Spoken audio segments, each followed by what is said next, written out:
Hello, I'm Paul Adams, and I'm representing the team at Fort Hays State University to share with you our Noyce project taking place in Hays, Kansas. And our emphasis has been on recruiting and retaining STEM teachers for the western part of the state. Now, we are in our process. This is actually our second Track 1 proposal, and our first one was very successful, and we can talk more about that when you have an opportunity. But one of the things that we felt was not working as well as we'd like was getting students who originated in deep rural communities and returning them back to there. And so one of the key changes that we made was to partner more closely with our area community colleges from across the western part of the state. We felt that we could do a better job recruiting and retaining people if we did so.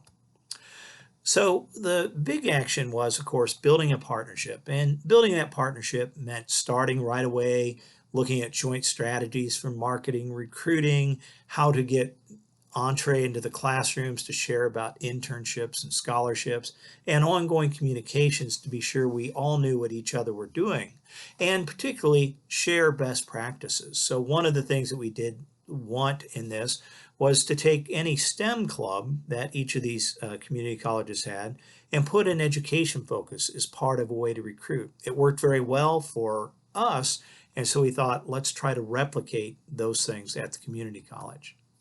Now, where are we at in the work? Well, at this point, 2 years in, we had thought that half of our Noyce scholarships would have been given out to community college people. It's only been 2, so it's something we have to keep working on. Our STEM ed groups have been very active, and we're beginning to talk about collaborative projects and collaborative meetings as a way to build up a culture and a community between those interested in teaching at different parts of our state to do it.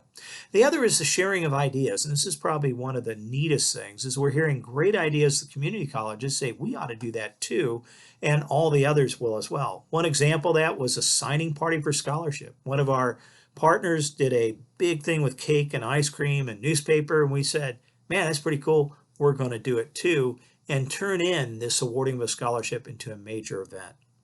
Now, despite some of the successes, we do have some issues that we feel we need and gaps that we did. As you noted, our numbers are not as high as we like. And so the question is, do we have a welcoming culture at FHSU? Now, we had some ideas here about visitations and video presentations by scholars and joint ventures. All these things were put off from the spring, but we had intended to do it. But the real thing is that we would like to collaborate with others about is to talk about ways that maybe you could help us grow. Thank you very much.